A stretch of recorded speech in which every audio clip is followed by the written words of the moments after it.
प्रत्येक सिनेमाची एक विचारधारा असते आणि ज्या लोकांना हे वाक्य पटत नाही त्यांच्यासाठी मला असं सांगायचं आहे, की आपल्या चॅनलवरती आपण प्रत्येक सिनेमाची एक विचारधारा आणि त्याच्या टेक्निकल ॲस्पेक्ट्स या दोन्हींवरती चर्चा करत कंबाईन होऊन आपला रिव्ह्यू देत आलोय आत्तापर्यंत. त्याचमुळे माया हा चित्रपट ॲक्चुअली ज्यावेळेला मी बघायला गेले तेव्हा जेन्युइनली सांगते हा चित्रपट सहन करण्याच्या पलीकडे होता. या चित्रपटाने प्रचंड इरिटेट केलंय मला. मी असं म्हणेन की 2026 चा हा वर्स्ट सिनेमांपैकी एक असं मी कन्सिडर करू शकते ह्या सिनेमाला. ते का? आजच्या व्हिडिओमध्ये जाणून घेऊया. बरं याच्या आधी की आपण आता पुढे जाऊ, स्पॉयलर्स येणार आहेत. सो ज्यांना माया हा चित्रपट बघायचा असेल त्यांनी हा व्हिडिओ आत्ताच स्किप केला तरी चालेल. ज्यावेळेला तुम्ही सिनेमा बघून याल तेव्हा परत एकदा व्हिजिट करा चॅनलला, मला ते आवडेल. पण आधीच सांगते स्पॉयलर्स येणार आहेत. थेट आता मुद्द्यात हात घालते. आदित्य इंगळे हे या चित्रपटाचे दिग्दर्शक आहेत. त्यांनी याच्या आधी बिनलग्नाची गोष्ट, अलीबाबा आणि 40 शीतले चोर हे सिनेमे बनवलेले आहेत. इतरही बरेच त्यांचं काम आहे, पण मुख्यतः हे 2 चित्रपट मला आता आठवतायत. अलीबाबा आणि 40 शीतले चोर अत्यंत मूर्ख सिनेमा होता. मला तो अजिबात आवडला नव्हता. म्हणजे मी त्याला असं म्हणेन की टुकार सिनेमा, टुकार लोकांचा टुकार सिनेमा. अशा पद्धतीचे सिनेमे ज्यांना आवडतात, की लग्नाच्या बाहेर एक्स्ट्रा मराठी अफेअर त्याच्या अवतीभोवती जोक्स निर्माण करायचे आणि असं हसायचं त्याच्यावरती. मला हसू नाही येत अशा पर्टिक्युलर टुकार सिनेमांवरती. मला इरिटेट होतं असे सिनेमा बघितल्यानंतर. त्यामुळे अर्थात त्या सिनेमाला तर मी म्हणजे गणतच नाही. दुसरी गोष्ट बिनलग्नाची गोष्ट या चित्रपटामध्ये ॲक्चुअली मला ह्या गोष्टीची भीती होती, की बाबा रे लिव्ह इन रिलेशनशिपला प्रमोट करताय. लग्न दाखवतील का नाही दाखवून. त्यांनी नाहीच दाखवलं ॲक्चुअली शेवटपर्यंत लग्न. फक्त शेवटी एक वाक्य टाकलं होतं, की आम्हाला लग्नाशी काही प्रॉब्लेम नाहीये, आम्ही लग्न करू. पण लग्न त्यांनी ॲक्चुअली दाखवलं नव्हतं. सो कुठेतरी मला असं वाटतं, की आदित्य इंगळे हे जे दिग्दर्शक आहेत सर, यांच्या विचारधारेत थोडासा वोकपणा मला दिसतोय मे बी, किंवा किंबहुना त्यांना लग्न संस्था, कुटुंब संस्था यांकडे बघण्याचा त्यांचा दृष्टिकोन हा प्रचंड वोक आणि प्रोग्रेसिव्ह आहे, असं मला वाटतं. आता ते का सांगते ते बघूया आजच्या व्हिडिओमध्ये. सगळ्यात पहिली पॉझिटिव्ह गोष्ट रोहिणी हट्टंगडी ताई. जेव्हा-जेव्हा ते स्क्रीनवर येत होत्या तेव्हा-तेव्हा त्या अजून जास्त हव्या-हव्याशा वाटत होत्या. अजून जास्त त्यांचे डायलॉग, संवाद असायला पाहिजे होते यार, असं आपल्याला वाटत असतं. सो येस, मी नक्कीच त्यांना एक पॉझिटिव्ह गोष्ट म्हणून या चित्रपटासाठी कन्सिडर करेन. दुसरा पॉझिटिव्ह पॉइंट या चित्रपटामध्ये मुक्ता बर्वेच्या भूतकाळात ज्या गोष्टी घडलेल्या आहेत, त्या खूप सुंदररित्या त्यांनी टिपलेल्या आहेत. मला ज्या पद्धतीने त्यांनी लाइटिंगचा वापर केलाय, डिप्रेसिव्ह एक वातावरण निर्माण केलंय, तो जो टोन आहे पर्टिक्युलरली तिथले जे कलर ग्रेडिंग त्यांनी वापरलंय, ज्या पद्धतीने कॅमेरा अँगल सुद्धा त्यांनी ठेवलेले आहेत. जेव्हा नवरा आणि बायकोमध्ये ती भांडणं होतात, त्यावेळेला मुक्ताकडे असताना कॅमेरा असा वरतून असेल, की ती खूप खचली आहे ते दाखवण्यासाठी. ती आता खूप कमकुवत आहे आणि नवऱ्याकडे अँगल घेताना तो असं खालनं वर घेतलेला आहे, जेणेकरून समोरचा जो ॲक्टर आहे तो त्या पर्टिक्युलर वेळेसाठी ते पर्टिक्युलर जे पात्र आहे ते प्रचंड ताकदवान आहे आणि ते सध्या डॉमिनेट करतंय समोरच्याला. हे दाखवण्याची ती एक कला असते. तर ते ते मला खूप आवडलं. या 2 पॉझिटिव्ह गोष्टींच्या व्यतिरिक्त या चित्रपटाने मला काहीच दुसरं पॉझिटिव्ह ॲक्चुअली दिलं नाही. निगेटिव्ह ॲस्पेक्ट्सबद्दल आता आपण सुरुवात करूया. सगळ्यात पहिली गोष्ट या चित्रपटाच्या टेक्निकल ॲस्पेक्ट्सबद्दल बोलूया. मग मी विचारधारेबद्दल बोलेल. टेक्निकल ॲस्पेक्ट्सबद्दल बोलायचं झालं तर चित्रपट अतिशय लिनिअर मोडमध्ये चालत राहतो. इनफॅक्ट अधूनमधून तुम्हाला वाटत राहतं, की यार ओ-टी-टीवरचा सिनेमा होता. म्हणजे हा सिनेमा काही असा नाही, की ज्याला मी थिएटरातच येऊन पाहिला पाहिजे. असा काही खूप आउट ऑफ द बॉक्स जाऊन काहीतरी तुम्हाला असा झटका नाही देत हा चित्रपट किंवा खूप असे धक्के नाही देत. एकदम फ्लॅट लिनिअर मोडमध्ये सुरू राहतो. कथानक फार काही तुम्हाला ऑफर करत नाही. चित्रपटाचा पुढचा निगेटिव्ह पॉइंट आहे बी-जी-एम म्युझिक अत्यंत ॲव्हरेज आहे. फक्त जे टायटल ट्रॅक आहे मायाचं ते तुम्ही कदाचित कधीतरी रिव्हिजिट कराल, पण गाणी मला खूप ॲव्हरेज वाटली किंवा म्युझिक ओव्हरऑल खूप ॲव्हरेज वाटलं.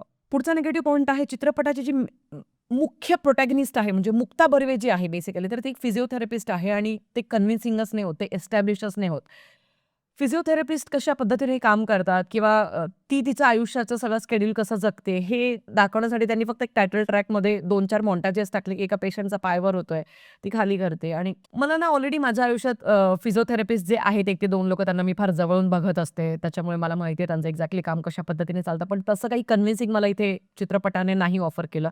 इनफॅक्ट या चित्रपटामध्ये सगळ्यात पहिला सेशन जो होणार होता, आता अख्खा चित्रपट ॲक्चुअली उर्मट म्हातारा आणि मुक्ता बर्वे. आता ज्यावेळेला ते दोघे जण भेटताय आणि मग तो कसा तिला हाकलून वगैरे लावतो. त्याच्यानंतर ज्यावेळेला ती पहिला सेशन त्याच्यासोबत करणार आहे, त्याच्या जस्ट 10 मिनिटे आधी भांडण तर दाखवलं, पण तो जो सेशन ती कशा पद्धतीने एक्झिक्यूट करते ते काहीच डिटेलिंग नाहीये.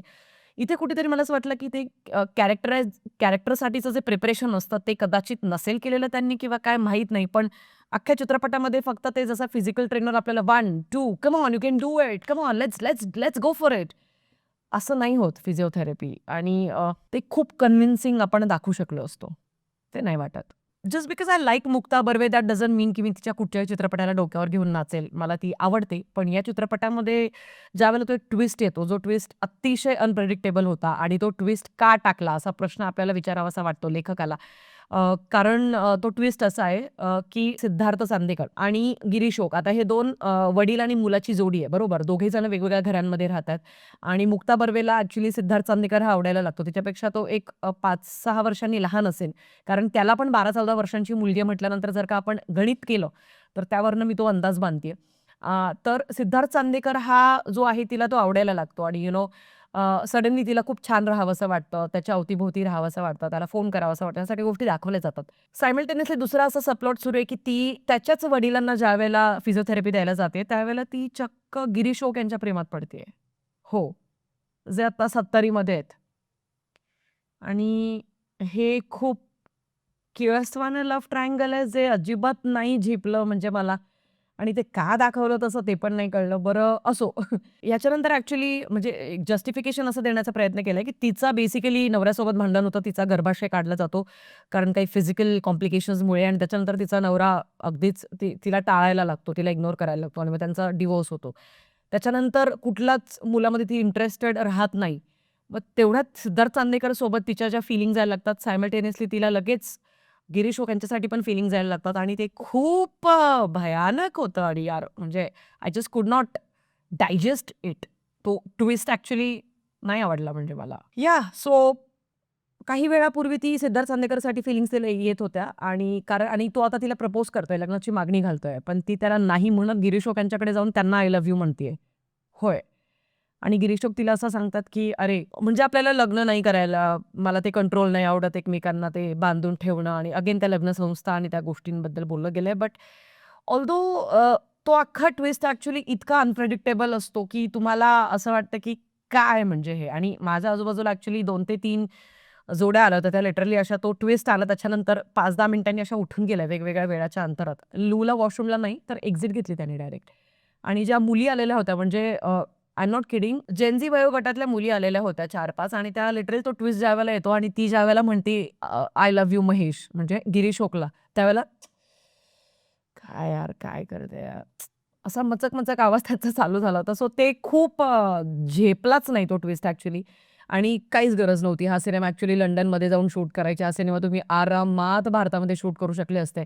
बिनलग्नाची गोष्ट एक वेळ मी ते एक जस्टिफायबल ते रिझन होतं, की बाबा रे, की नाही तिथे ना हाऊस हेल्प नाही मिळत वगैरे, वगैरे आणि लिव्ह इन वगैरे सगळ्या गोष्टी. पण इथे यार सो मला जेन्युइनली असं वाटतं, की हा सिनेमा खूपच डिसअपॉइंटिंग होता, खूपच इरिटेटिंग होता. तो ट्विस्ट ज्यावेळेला येतो त्याच्यानंतर तो ट्विस्ट चित्रपटाच्या 15 ते 20 मिनिटं रेंगाळत राहतो चित्रपटामध्ये. आणि आता ह्या गोष्टीची काय गॅरंटी आहे रे, की आता तिला आधी 15-20 मिनिटांपूर्वी सिद्धार्थ चांदेकर आवडत होता. त्याच्यानंतर ती आता गिरीश ओकला म्हणजे त्याला सिद्धार्थ चांदेकरला फाट्यावर मारून त्याच्याच वडिलांना आय लव्ह यू जाऊन म्हणते. मग गिरीश ओकसोबत समजा संसार तिने थाटला चुकून-माकून. मग सिद्धार्थ चांदेकरच्या कुठल्या चुलत्याबरोबर तिला प्रेम नाही होणार याची काय गॅरंटी आहे? कम ऑन गाईज म्हणजे this is what I am trying to tell you, की हे काय आहे? हे कुठल्या प्रकारचे कॅरेक्टरायझेशन्स तुम्ही लिहितायत आणि कुठून येतात अशी कॅरेक्टर्स मला तेच समजत नाहीये. द मोमेंट दॅट ट्विस्ट अराइव्हज ना इन द फिल्म तुम्ही मुक्ता बर्वेसाठी केअर करणं सोडून देता. ती रडतेय ढासाढासा पण तुम्हाला रडायला नाही येत त्या मोमेंटमध्ये. सो तोपर्यंत सगळ्या गोष्टी छान सुरू असतात आणि फादरली फिलिंग येत असते यार त्या गोष्टी बघून. म्हणजे गिरीश ओक ज्यावेळेला ते तिच्या डोक्यावरती हात ठेवून तिला सांगतं, की "अरे, तू खूप गोड आहेस, तुझ्याशी कोणी पण लग्न करेल." त्यावेळेस तोपर्यंत असं वाटत नाही. ती खूप फादरली फिलिंग वाटते. पण ते असं दाखवलंय, की दोघांना एकमेकांसाठी फीलिंग्ज आहेत. गिरीश ओकला सुद्धा आणि मुक्ता बर्वेला सुद्धा. भाई नाही होऊ शकत यार, नाही होऊ शकत. एनिवे हा होता माझा रिव्ह्यू माया चित्रपटाबद्दल. अत्यंत निराशाजनक, असहनशील असा सिनेमा 2026चा. मी या सिनेमाला देईल 1 स्टार आउट ऑफ 5 ते पण फक्त रोहिणी हट्टंगडी ताई आणि माया जे टायटल ट्रॅक आहे बास या 2 गोष्टींसाठी. तुमचं काय म्हणणं आहे माया या चित्रपटाबद्दल ते कमेंट सेक्शनमध्ये कळवायला विसरू नका. भेटूया पुढच्या व्हिडिओमध्ये. तोपर्यंत काळजी घ्या. Peace out.